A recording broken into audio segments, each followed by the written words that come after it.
하나님과 공명하는 신앙이라는 제목을 가지고 출애굽기 1장 6절로부터 10절까지 말씀 한 절씩 교독하겠습니다. 출애굽기 1장 6절로 10절, 6절 말씀 제가 먼저 읽겠습니다.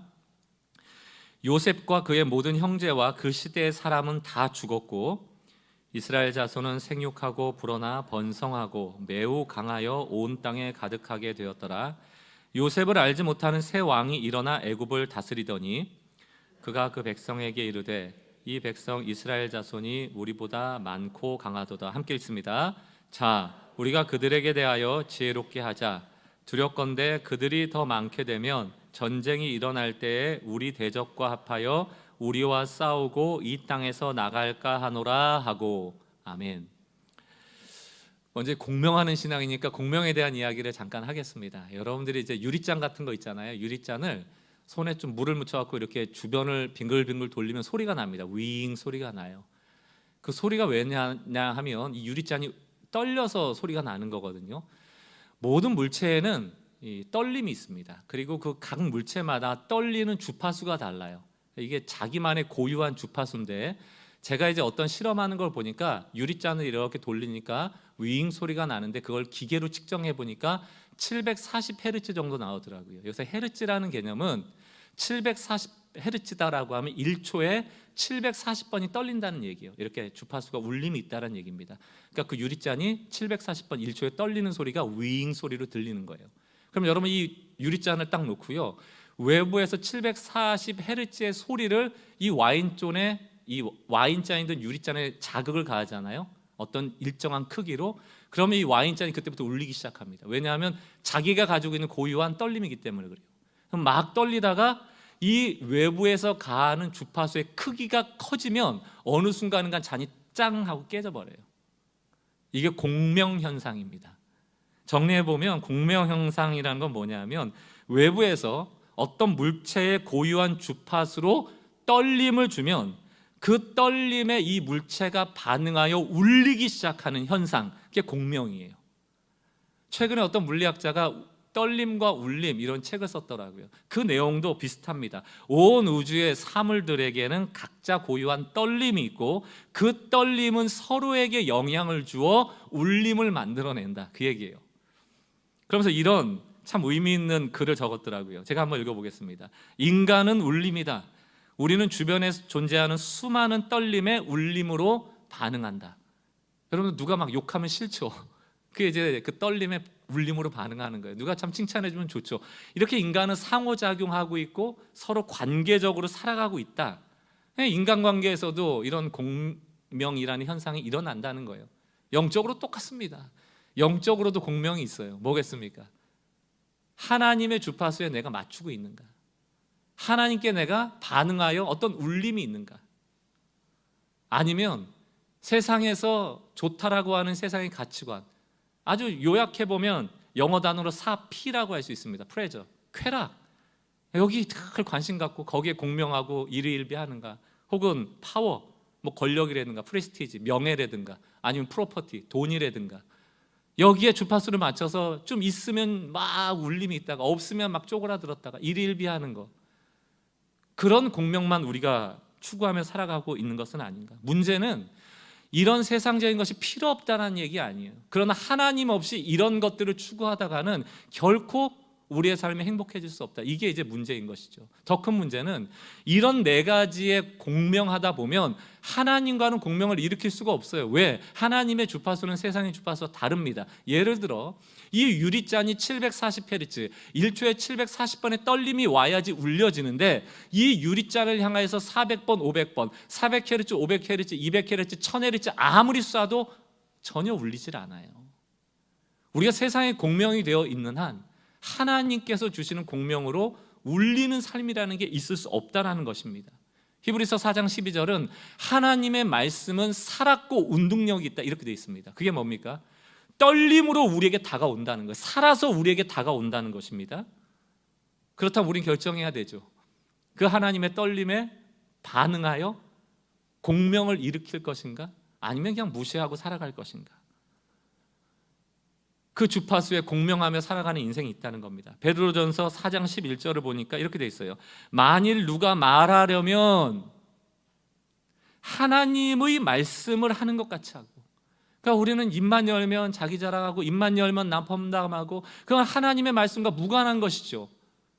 세상에 공명하여 자꾸 나오는 말 하지 말고 하나님의 말씀에 공명하는 말씀은 다르다는 겁니다. 어떤 말 한마디를 하더라도 하나님의 말씀으로 하는 것 같이 하고, 봉사하더라도 내 힘과 내 노력과 내 자랑과 내 가진 자원을 가지고 하는 것이 아니고 하나님이 공급하시는 힘으로 하라는 거예요.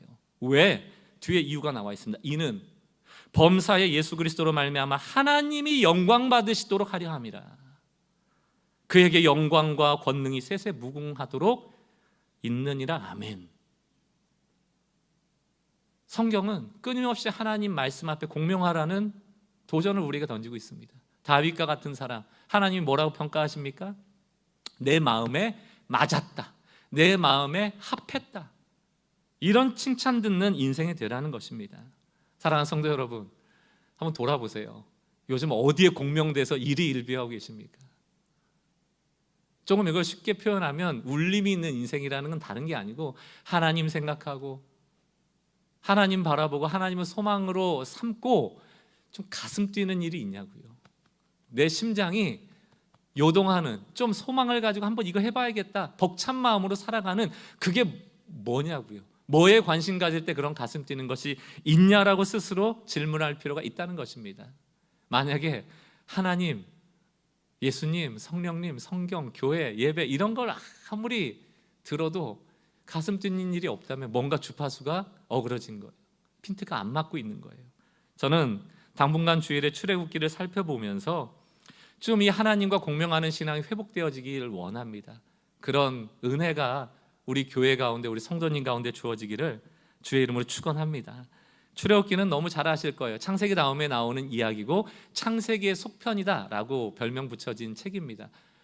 영화 너무 많이 보셨죠? 모세라든가 뭐 이집트 왕자라든가 아니면 홍해가 갈려지는 인상적인 장면이 있는 십계라든가 이런 영화들이 다 출애굽기를 내용으로 담고 있는 영화들인데요.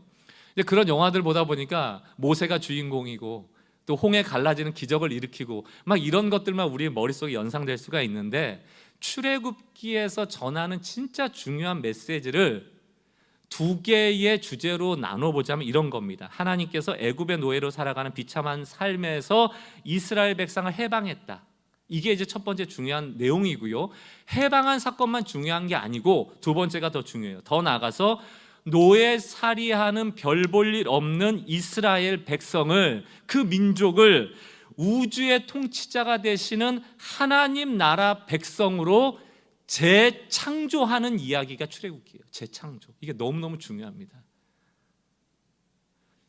창세기가 온 우주를 창조한 사건이라면 출애굽기는 이스라엘 민족을 재창조하는 창조의 2편 이야기거든요. 애굽에 속한 노예 민족, 애굽이라는 나라에 속한 민족이 아니고 그 정체성이 이스라엘의 정체성이 아니고 아예 다른 정체성, 하나님의 나라 백성으로 만들어버리는 거예요. 재창조를 해버리는 겁니다. 노예 습성과 노예 근성으로는 하나님을 담아낼 수 있는 민족이 될 수 없으므로 아예 하나님의 나라 백성으로 구원해 내버리시는 거예요. 이게 우린 이해가 잘 안 되죠. 도대체 그래서 뭐가 바뀌었다는 거야? 근데 우리의 신앙을 적용해 보세요. 여러분, 어떻게 우리가 이 자리에 앉아 있습니까?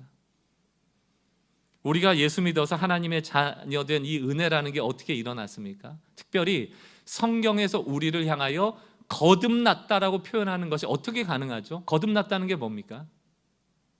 다시 태어났다는 거예요. 니고데모가 묻습니다. 그럼 엄마의 뱃속에 다시 들어가서 나와야 되는 거냐? 예수님이 설명하시잖아요. 육체로 나는 것이 아니고 성령으로 나는 것, 다시 말하면 성령을 통하여 우리의 존재가 재창조된 사건이 거듭남이거든요. 우리가 그런 존재입니다. 문제는 뭐예요?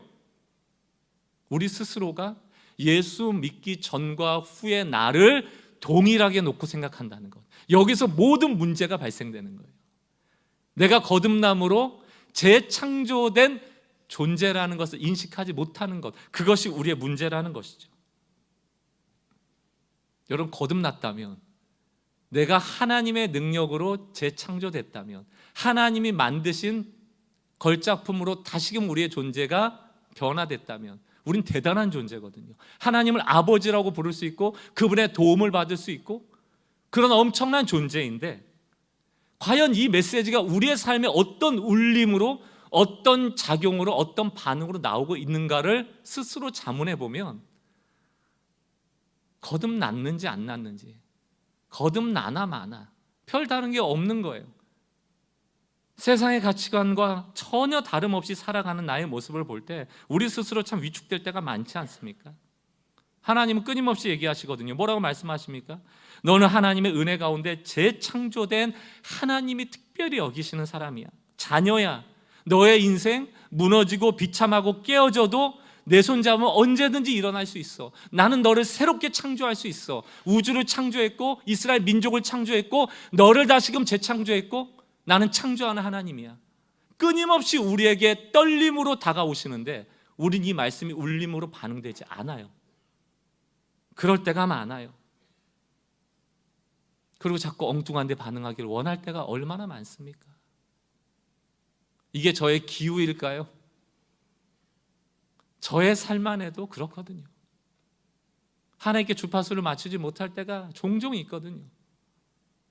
에레미야 2장 13절에서 이것을 지적합니다. 내 백성이, 내가 창조하고 재창조한 이스라엘 백성이 두 가지 악을 행하였는데 이게 악의 본질이거든요. 첫 번째는 생수의 근원이 되신 하나님을 버린 것과, 여러분 생수는 먹을 수 있는 물이에요. 언제든지 공급하시는 분이 계시는데 그것을 버린 것과 자기 스스로 웅덩이를 판 것. 여러분 웅덩이의 물은 빗물을 받을 수는 있겠죠?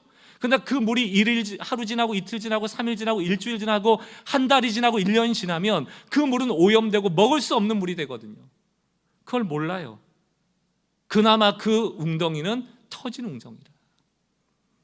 죄의 속성은 똑같습니다. 생수의 근원 되신 하나님을 버린 것과 웅덩이를 판 것과 그 웅덩이가 터진 것을 모르는 것. 제가 언젠가도 말씀드렸습니다. 우리 인간이 불행해지는 이유가 세 가지입니다. 이게 순서적인 건데요. 첫 번째, 하나님을 나의 주인에서 몰아낸 것. 두 번째, 하나님을 주인 자리에서 몰아냈으니 내가 주인 되는 것. 여기서 문제가 생깁니다. 내가 내 인생의 주인이 잘 되면 좋은데 우리는 절대로 주인이 될 수가 없어요. 왜? 한순간도 스스로 결정할 수 없는 일들이 수시로 찾아오거든요. 모르겠는 일이 수시로 찾아오거든요. 예측할 수 없는 일이 수시로 찾아오거든요. 우리는 한계를 만나고 그 문제를 해결할 수 없어서 자빠져 버리거든요. 그게 주인입니까? 하나님을 주인 되지 않도록 버려버리고 내가 주인 됐지만 스스로 주인 될 수 없음을 깨닫는 순간 어떤 일이 벌어집니까? 하나님께로 돌아가는 게 아니고 하나님 아닌 것을 하나님 삼아 우상 숭배한다. 아까 사피 얘기 드렸잖아요. 쾌락을, 돈을, 명예를, 권력을, 이것 있으면 우리가 행복해질 수 있는 줄 알고 여기에 초점을 맞춰버리거든요. 여러분 우리의 기도 제목, 우리의 삶에 뭐에 관심 있는가 보면 대부분 그게 하나님 문제 해결해 주세요. 고난 극복하게 해주세요. 이거 좀 하나 추가하자면 심신을 안정되게 해주세요. 위로해 주세요. 이런 거예요. 문제 해결하고 고난 극복하고 심신 안정되고 내 주변이 좀 편해졌으면 좋겠고 뭐 그런 거. 이게 좀 과도한 표현일지 모르겠지만 문제 해결하고 고난 극복하고 심신 안정할 수만 있다면 악마에게라도 영혼을 팔 기세예요. 악마하고 공명할 기세예요. 하나님으로부터 왔던 아니던 상관없다. 뭐로 가도 서울로만 가면 되지. 뭐로 가도 나를 해결해 주는 그쪽으로 공명하면 뭐 되는 거잖아. 해결됐으니까. 여러분 500Hz짜리를 가지고 740Hz짜리 유리잔을 깰 수가 없어요. 세상에 공명하는 한 하나님과의 공명을 잃어버리게 되는 것이 이게 필연적 결과입니다. 게다가 신앙생활 하면서도 오히려 왜 전능하시다면서 이 문제 안 해결해줘? 왜 날 사랑하신다면서 이렇게 고난을 줘? 왜 날 위로 안 해줘? 왜 날 사랑 안 해줘? 하나님께 대한 불만은 더욱더 커져가는 것 아닙니까?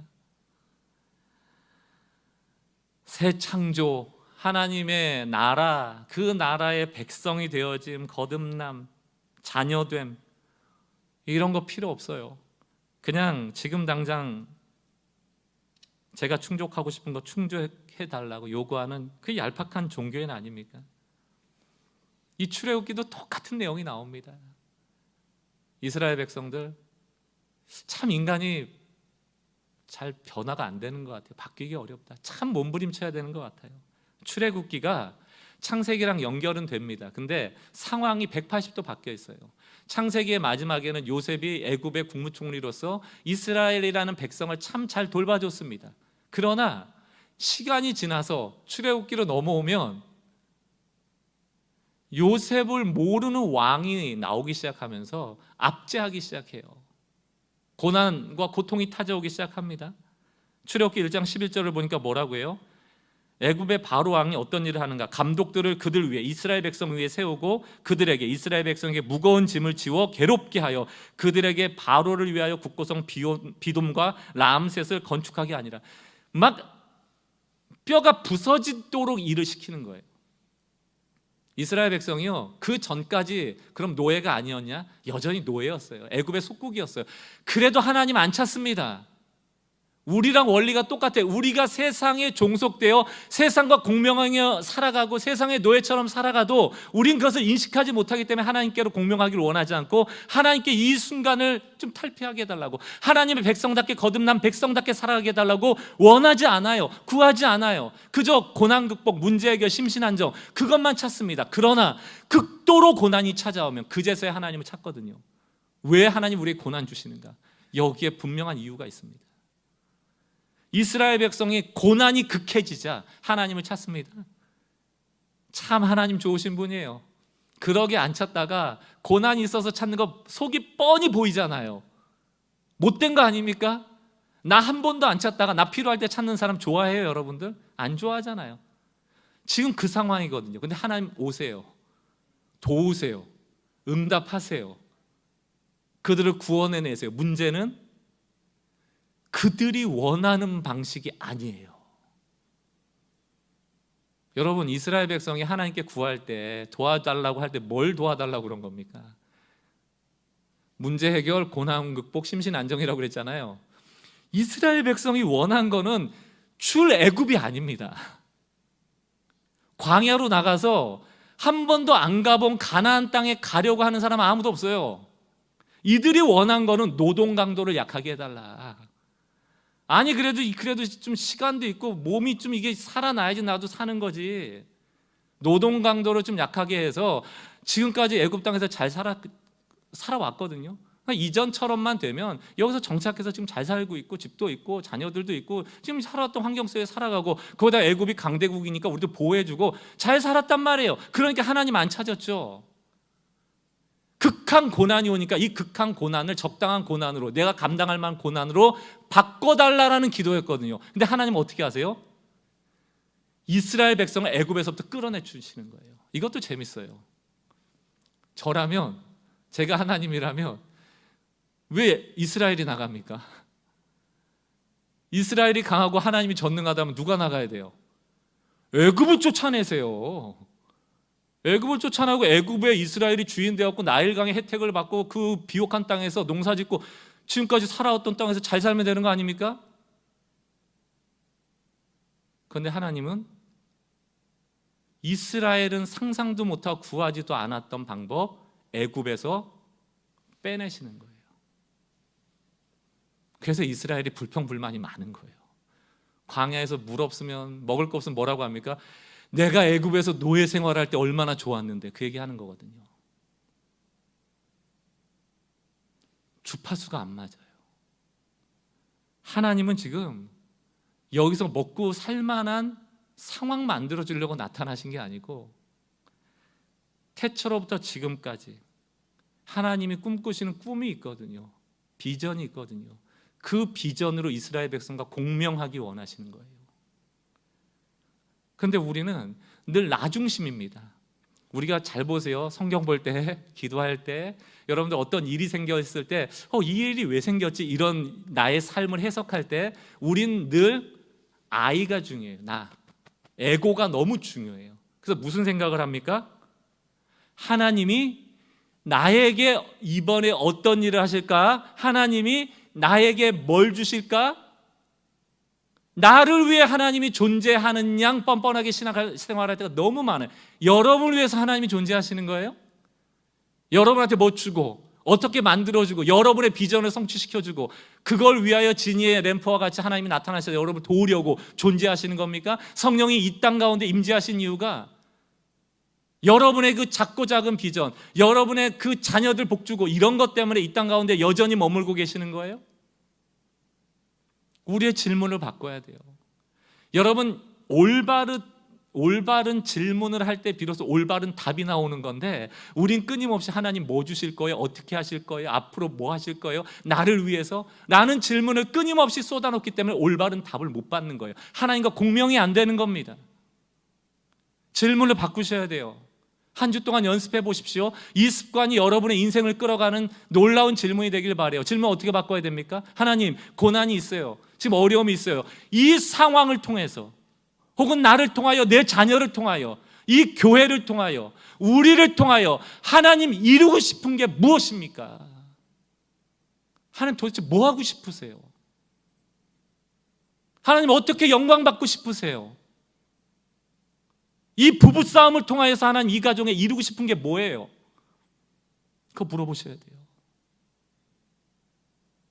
실직을 통하여 이 못난 자녀들을 통하여 마음에 안 드는 자식들을 통하여 이 우리는 교회를 통하여 개인적으로 여러분의 삶을 통하여 하나님 워킹 일하고 계시거든요.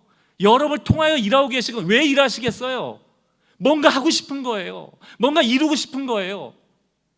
뭐를? 하나님의 꿈을. 먼저 그의 나라와 의를 구하면 나머지는 주시는 거예요. 이게 영적 원리입니다. 하나님 뭐 이루고 싶으세요?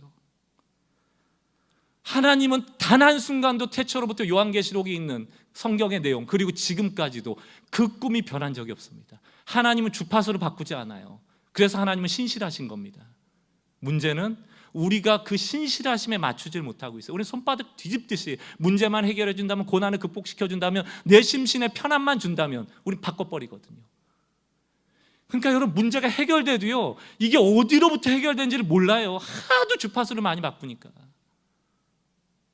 그게 신실하지 못한 우리의 모습입니다. 하나님 무슨 꿈이 있으실까요?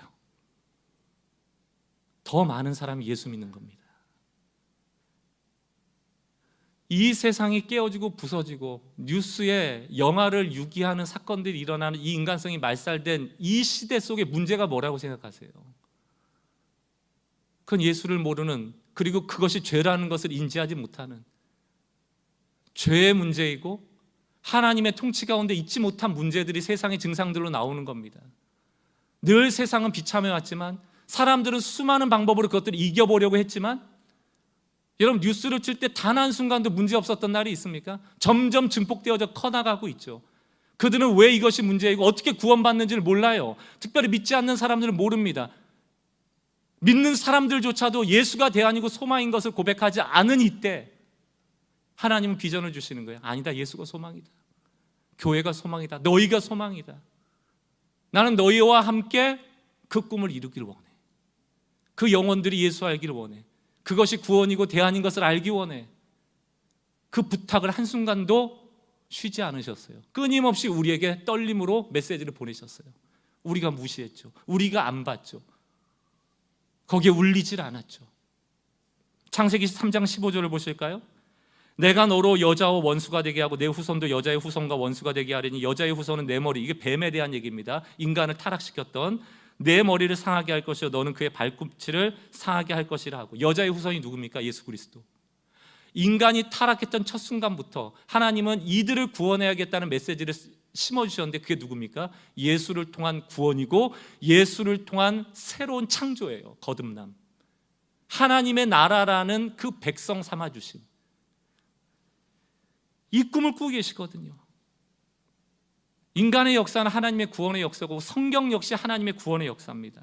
그러나 안타깝게도 우리는 늘 자기중심적이기 때문에 나는 구원을 받았고 나는 천국 갈 거니까 천국 가려는 믿음을 강화시키면 돼 라는 식으로 신앙생활을 너무 오랫동안 하다 보니까 세상을 구원하시는 하나님과 함께 일하고 거기에 공망하며 살아가는 삶을 다 놓쳐버린 거죠. 일주일 내내 6일 동안 세상과 공명하다가 주일날 와서 하나님과 주파수를 맞추려니까 너무 힘든 거죠. 예수님도 한 영혼이 천하보다 귀하다는 메시지를 얼마나 주셨습니까? 여기서 한 영혼은 여기 옆에 있는 공동체 한 영혼, 이것도 두 번째예요, 여러분. 예수님이 귀 기울이시는 한 영혼은 예수를 모르는 자들입니다. 예수를 몰라서 어떻게 그 허우적대는 구렁텅이에서 나올 줄 모르는 자들, 그 한 영혼은 천하를 바꿔서라도 구원해야 된다라는 이 하늘나라의 법칙을 우리에게 얘기해 주는 건 아닙니까?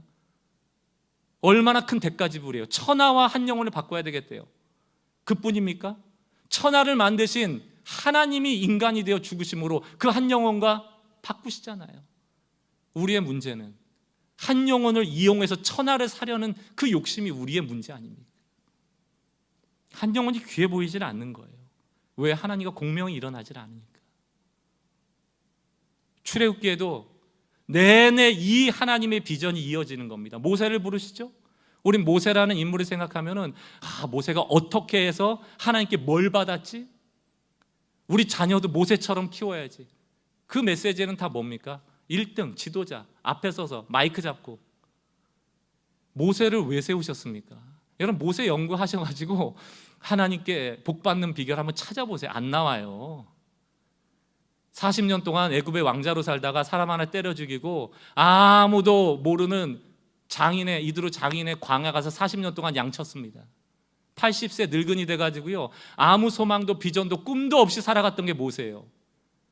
하나님의 사람으로 일꾼으로 쓰임받을 아무 자격이 없습니다. 여러분의 자녀를 모세 만들고 싶으면은 아무도 모르는 곳에 가서 그냥 방치해 두세요. 80년 동안. 그럼 모세 될 겁니다. 하나님이 일꾼 삼으실 때는 선택이에요. 부르심이에요. 왜? 하나님의 비전에 공명하는 사람을 쓰는 겁니다. 모세에게 나타나셔서 하나님이 하나님 자신을 모세에게 설명하십니다. 출애굽기 3장 6절 또 이르시되 나는 내 조상의 하나님이니 아브라함의 하나님, 이삭의 하나님, 야곱의 하나님이라. 모세가 하나님 배웠기를 두려워하며. 모세에게 뭐라고 얘기합니까? 아브라함의, 야곱의, 이삭의 하나님. 이게 무슨 뜻일까요? 야곱도 복 받았고 이삭도 복 받았고 요셉도 복 받았고 또 이삭도 복 받았고 이제 그러니까 모세도 복 받는구나. 개인적인 부르심이 아니라니까요. 개인적인 부르심이 아니고 아브라함을 부르실 때부터 하나님은 하나님의 비전에 공명하는 자를 부르신 거예요. 내 본토지적 아비집을 떠나는 순종하는 그 사람을 통하여 재창조하기를 원하시는 겁니다. 아브라함을 부르실 때 뭐라고 부르세요? 창세기 12장 2절 3절 내가 너로 큰 민족을 이루고 내게 복을 주어 내 이름을 창대케 하리니 너는 복을 될지라. 우린 이것만 외워요. 그래서 늘 왜곡되는 거예요. 하나님이 나에게 뭘 주실까? 큰 복 주시겠구나. 하나님 뭘 주실까? 이름을 주시겠구나. 창대를 주시겠구나. 그럼 하나님 여기에 관심 있는 게 아닙니다. 3절에 관심 있어요. 너를 축복하는 자에게 복을 내리고 내가 너를 저주하는 자에게 저주하리니 땅의 모든 민족이 너로 말미암아 복을 받을 것이라. 제사장으로 부르는 거거든요. 여러분에게 복을 주셨다면, 여러분을 먼저 구원하셨다면 동시에 제사장의 직분을 같이 주시는 거예요. 제사장이 뭡니까?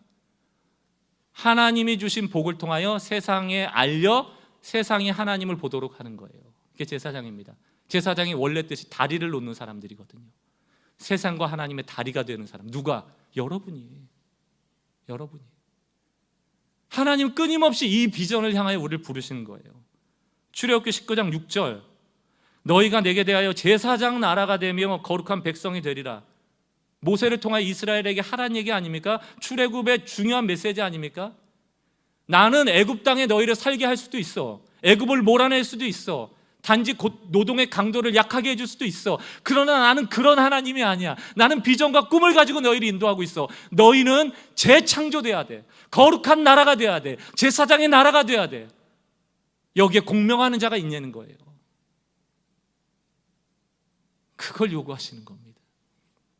신약 시대로 넘어와서 예수 믿는 우리들을 향하여 베드로는 뭐라고 얘기합니까? 베드로전서 2장 9절 너희는 택하신 족속이요 왕 같은 제사장이며 거룩한 나라요 그의 소유된 백성이니.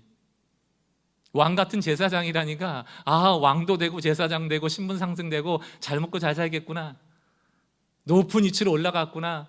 그래서 한국교회가 자만해지고 거들먹대고 교만해지고 세상 사람들을 향해서 너희는 왕도 아니지 제사장도 아니지 손가락질하고 그 교만을 떨다 이 모양 이 꼴이 된 거예요.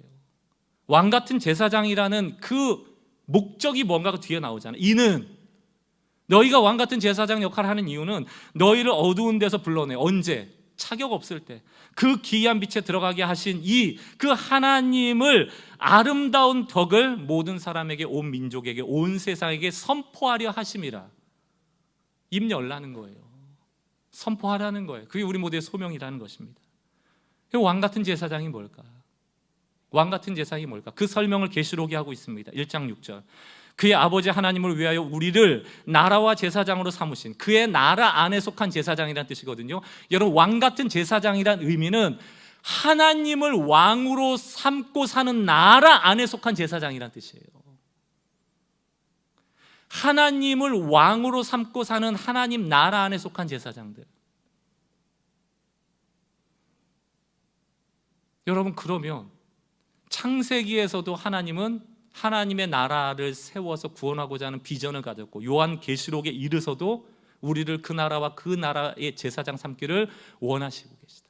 창세기에서 요한계시록까지 지금 다가오는 완성된 하나님 나라가 오고 그날이 오기 전까지 하나님의 꿈은 멈추지 않는다. 과연 거기에 우리는 공감하고 공명하고 있는가? 하나님 지금 이 시대에 뭘 원하시는가? 제사장들이 일어나라는 겁니다. 제사장들이 더 많아지기를 원하는 거예요.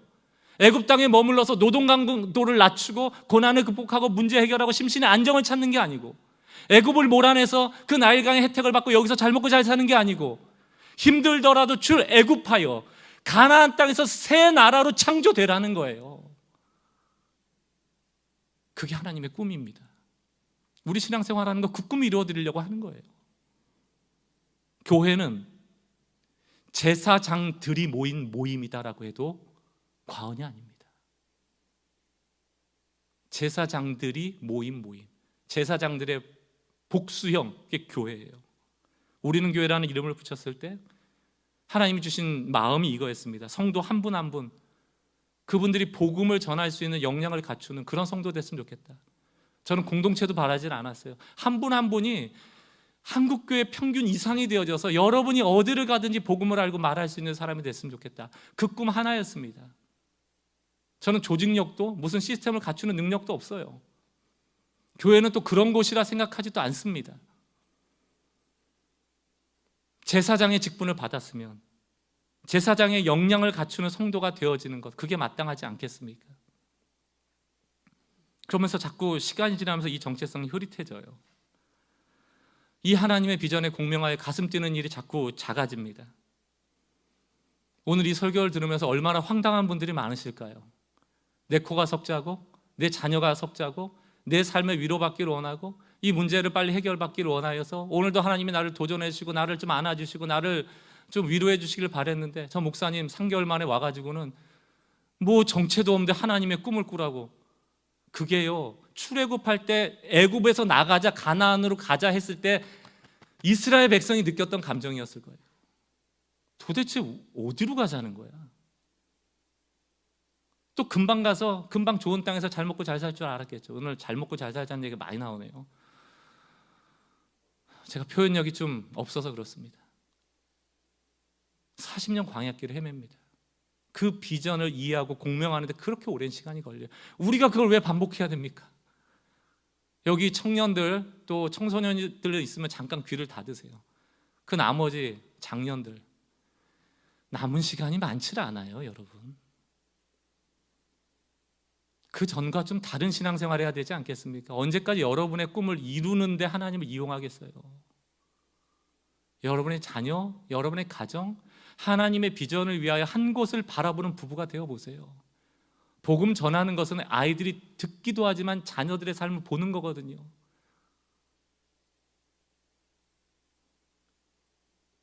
지금 당장 이 꿈에 공명하는 분도 분명히 있을 거예요. 재헌신하고 내가 재창조된 사람이라는 거에 떨림이 있고 울림이 있고 나도 참 그렇게 한번 살아보고 싶다 하는 분도 계실 겁니다. 그러나 어쩌면 이스라엘 백성이 애굽에서 나가자 하는 모세의 얘기를 들었을 때 당황했던 것처럼 오늘 당황해 하시는 분들이 많을 수도 있겠습니다. 오늘이 첫 시간이라고 말씀드렸어요. 계속해서 이 이야기를 나누면서 하나님의 비전에 우리가 공명하는 그런 교회 성도 되도록 지금과는 다른 신앙에 좀 우리가 헌신할 수 있기를 바랍니다. 그런 교회 돼야지 교회가 존재의 목적을 갖는 거예요. 존재의 목적 없이도 얼마든지 이 교회에 나오셔서 예배 드릴 수 있고 이 교회에 유지될 수 있고 하나님의 비전 없이도 우리는 교회라는 게 유지될 수도 있을지 모르겠습니다. 그러나 하나님 아닌 것들로 가득 채워져서 하나님 아닌 것들과 공명하며 하나님 아닌 것들로 해결해 나가는 교회가 다시 오실 주님을 소망하지 않고 완성될 그 나라를 바라보지 않고 예수님 안 오셔도 상관없는 교회라면, 예수님이 다시 오는 꿈을 꾸지 않아도 오늘의 삶에 아무 문제가 없는 성도라면 그게 과연 건강한 신앙이며 그것이 과연 교회일까? 그렇지는 않을 거예요.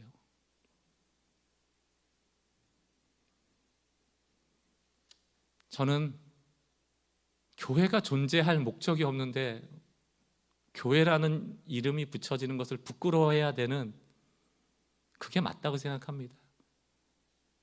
우리는 교회인데 그 교회 안에 제사장들이 없다면 그건 교회가 아닌 것이죠. 다 알면서 제사장의 역할을 못한다는 걸 다 알면서 그러면서도 서로 좋은 게 좋은 거라고 용인해 주면서 그래도 우리는 교회라고 하며 주님 오실 때 과연 그 주님 앞에서 우리가 무슨 얘기할 수 있을까? 그러진 않아야겠다. 그게 늘 담임 목사로서 제가 가지고 있는 다짐입니다. 사랑하는 성도 여러분, 하나님은 지금 제사장들을 다시금 일으키길 원합니다. 여러분들이 하나님의 꿈에 공명하는 제사장들 되어주셔서 세상과 하나님을 연결하고 우리가 늘 고백하는 것처럼 복음을 누리고 누군가에게 누리게 하는 그 한 영혼을 살리는 일에 아름답게 쓰임받는 일에 도전받으시는 여러분 됐으면 좋겠습니다. 제가 함께 이런 기도를 하기를 원하는 마음으로 기도문을 읽고 말씀을 정리하겠습니다. 주여, 우리를 재창조하여 주소서. 꿈을 잃어버리고 공명하지 못한 우리를 좀 다시금 일으켜달라는 거예요. 하나님이 꿈꾸시는 비전 안으로 더 깊이 인도하소서. 하나님의 꿈을 이루어드리는 그 꿈에 가슴 뛰며 살게 하소서. 그런 삶이야말로 우리 인생의 가장 큰 의미임을 알게 하여 주소서. 눈앞에 닥친 고난과 수많은 문제 그리고 우리의 탐욕에서 우리를 구원하소서. 이게 출애굽기를 읽어나가면서 하나님과 공명하는 우리 모두가 되고자 하는 다짐의 기도라 믿습니다. 한 주간 너무 커다란 담론을 얘기했기 때문에 뭘 적용할까 이런 게 어려울 거예요. 그런데 아까 전에 말씀드린 숙제 있잖아요. 나한테 뭐 해주실까 하나님이, 그거보다 나를 통하여 하나님 뭘 하실까, 모든 상황들을 한번 그렇게 해석하는 그런 바른 질문으로 하나님 앞에 서보세요. 그게 숙제입니다. 적용입니다. 그리고 다음 주에 와서 조금 더 이 제사장으로 우리가 역량 세워가는 일에 좀 매진하면서 함께 달려나갈 수 있기를 바랍니다.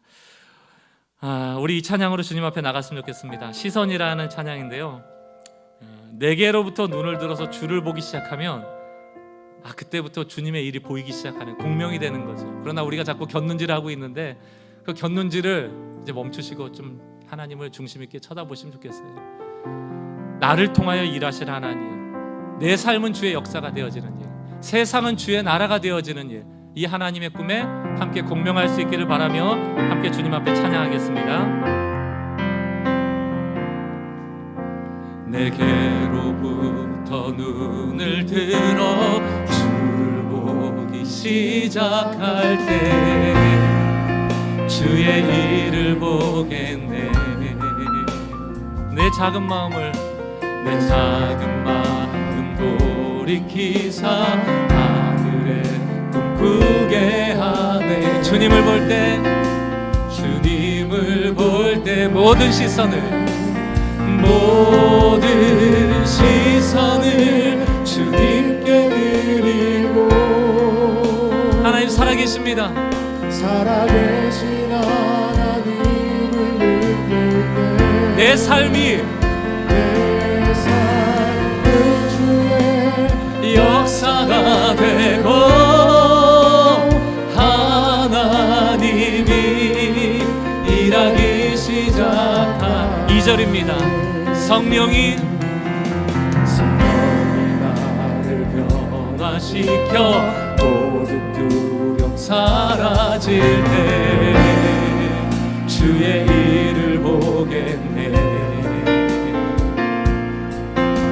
황폐한 땅 한가운데서 주님 마음 알게 되리. 주님 봅니다.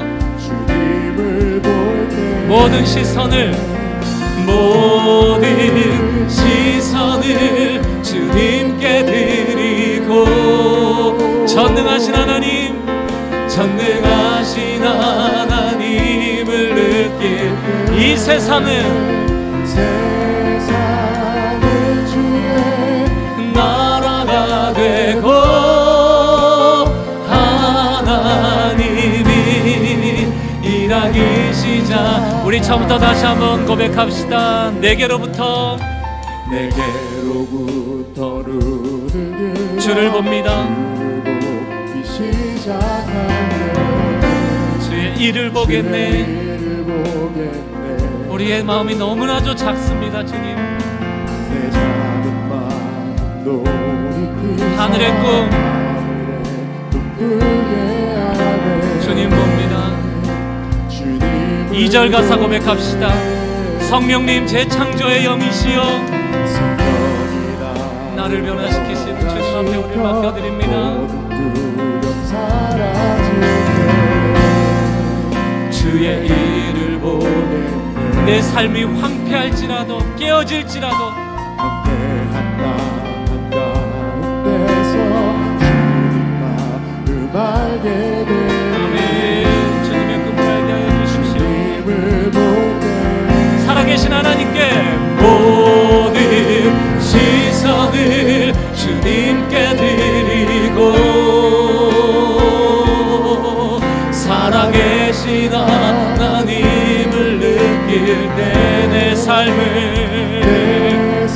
주의 역사가 되고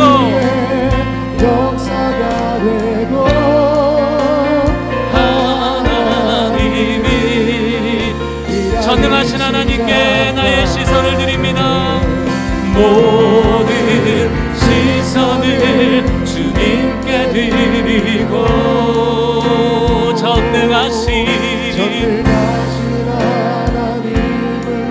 우리가 제사장입니다. 세상을 드립니다. 주님,